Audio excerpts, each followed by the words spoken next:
नमस्कार, रागनीज़ garden and Bansi में आप सभी का स्वागत है और मैं हूँ रागिनी दीक्षित। मैं पर्यावरण से जुड़े सवालों के जवाब देने की पूरी कोशिश कर रही हूँ अपने इस चैनल के माध्यम से, जिसमें कि हम bonsai, cabana, succulent, terrace garden, kitchen garden, इससे रिलेटेड जो भी आपके सवाल हैं, आप प्लीज़ मुझसे साझा करिए और मैं उन सभी सवालों का जवाब देने की पूरी कोशिश करूँगी। और आप सब थैंक यू सो मच, आप सब मुझे इतना प्यार दे रहे हैं, इतने सारे सवाल मेरे पास आ रहे हैं और ये ब्लेसिंग्स प्लीज़ आप अपनी हम पर बनाए रखें। और आज की कड़ी में मैं आज सवाल का जवाब दूँगी जो है, वो है अडेनियम। अडेनियम से रिलेटेड बहुत सारे सवाल हमारे पास आए हैं, जिसमें से कि जैसे कि अडेनियम के पेड़ पे फूल नहीं आते हैं, अडेनियम को हम कैसे हेल्दी बनाएँ? तो इसी तरह के बहुत सारे सवाल हैं जिनका कि जवाब मैं देने की पूरी कोशिश कर रही हूँ। चूँकि ये जो चैनल मैंने बनाया है इसमें मैं आपको कुछ कम शब्दों में अधिक जानकारी देने की कोशिश करती हूँ। और अगर आप डिटेल में मुझसे किसी भी प्लांट के बारे में जानना चाहते हैं, पूरी देखभाल उसकी, तो उसके लिए आप मुझे पर्सनल मेरे नंबर पे आप मुझसे कॉन्टैक्ट कर सकते हैं और अपने सवाल मुझे भेज सकते हैं। तो अब मैं शुरुआत कर रही हूँ एडेनियम की। तो एडेनियम एक बहुत अच्छा हार्डी प्लांट होता है, आप उसको आराम से इंडोर आउटडोर रख सकते हैं। देखिए, कोई भी पौधा परमानेंट आप इंडोर नहीं रख सकते हैं, क्योंकि हर पौधे को सूरज की रोशनी, हवा, पानी की ज़रूरत होती ही होती है। तो जो इंडोर प्लांट्स भी होते हैं वो भी कुछ समय के लिए ही अंदर रखे जाते हैं, उसके बाद बाहर रखना ज़रूरी होता है, नहीं तो वो मर जाते हैं। तो एडेनियम एक ऐसी वैरायटी है जिसमें कि फूल भी आते हैं, ये एक सक्यूलेंट की वैरायटी कही जाती है।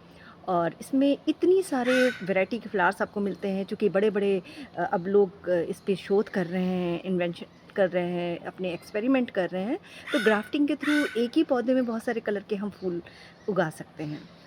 और ये बहुत ही सरल प्रक्रिया होती है, कोई बहुत ज़्यादा तामझाम की ज़रूरत नहीं है। अगर आपको एक बार सिस्टम समझ में आ जाता है, तो आप इसको इस प्लांट के थ्रू अपने घर की शोभा में चार चाँद लगा सकते हैं। तो अब मैं बता रही हूँ अडेनियम के बारे में। अडेनियम सबसे पहले तो अगर आप मार्केट से कोई अडेनियम का पौधा लाते हैं तो वो या तो कोई काली मिट्टी या मॉस घास या कोकोपीट में लगा हुआ होता है। तो सबसे पहले आप घर ला कर के उस पौधे को रिमूव करके उस मिट्टी से हटा कर के एक टेराकोटा के पॉट या मिट्टी के गमले में उसको आप लगाइए। अगर आपके गार्डन की मिट्टी चिकनी है तो आप उसमें 50% बालू मिला लें और मिक्स करके तब उसमें पौधा डालें, और अगर नॉर्मल है तो आप प्योर गार्डन सॉइल का यूज़ करें, बिना किसी भी चीज़ को ऐड किए हुए। और सबसे ज़रूरी बात कि हम उसको किस प्लेस पे रख रहे हैं, इस बात का बहुत ध्यान देना ज़रूरी होता है, क्योंकि एडेनियम के पौधे को 6 से 7 घंटे अच्छी वाली धूप चाहिए होती है। तो हमें इसके लिए साउथ वेस्ट या साउथ ईस्ट इस जगह का देखना चाहिए कि अगर हमारे घर में इस प्लेस में जगह है तो हम अपने एडेनियम को वहीं पे रखें, जिससे कि पौधा हमारा बहुत अच्छे से ग्रो करे। दूसरी बात, इसमें ओवर वाटरिंग ना करें, बहुत ज़्यादा पानी ना डालें, इसको बहुत ज़्यादा पानी की ज़रूरत नहीं होती है। विंटर्स में हम हफ्ते में 1 बार दे सकते हैं और गर्मी में हम हर दूसरे दिन पानी दे सकते हैं, 1 दिन छोड़ कर के 1 दिन ऐसे पानी दे सकते हैं।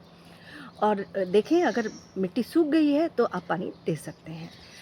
तीसरा कि हम इसकी प्रूनिंग करें, साल में 2 बार हम प्रूनिंग करनी चाहिए, नहीं तो एक बार तो बहुत ज़रूरी है। हम फरवरी के महीने में और अक्टूबर के महीने में इसकी प्रूनिंग कर सकते हैं।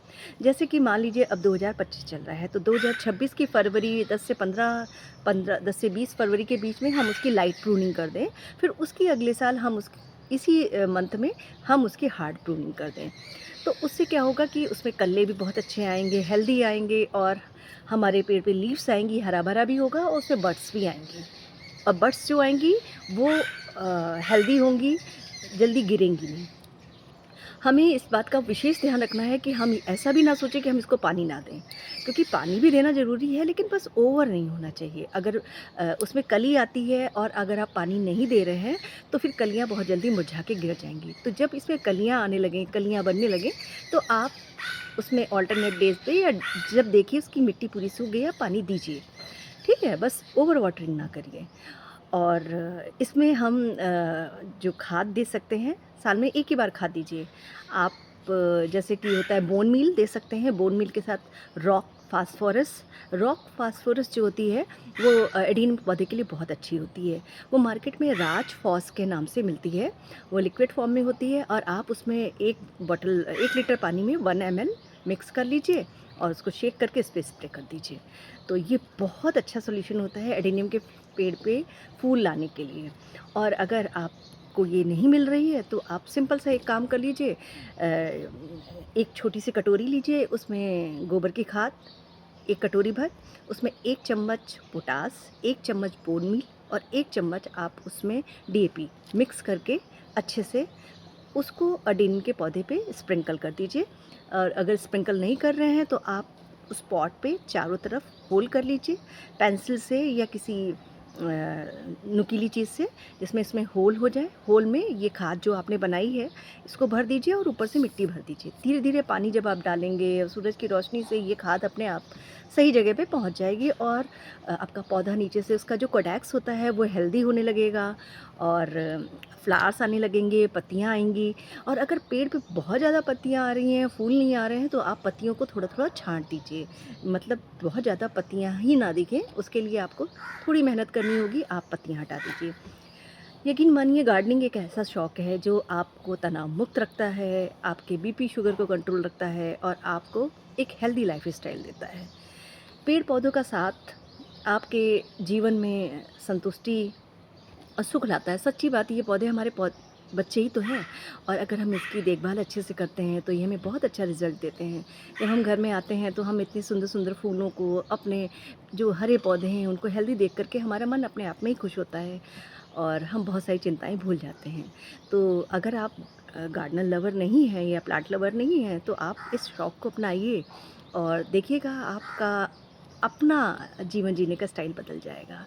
तो अगर आपको मेरी जो टिप्स हैं पसंद आ रहे हैं, मेरे सुझाव पसंद आ रहे हैं और तो आप please subscribe my channel and like my channel और बेल आइकॉन दबाना बिल्कुल ना भूलें।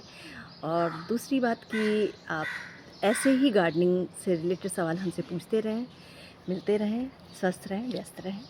मिलते हैं अपने नेक्स्ट एपिसोड में, तब तक के लिए नमस्कार। Thank you so much.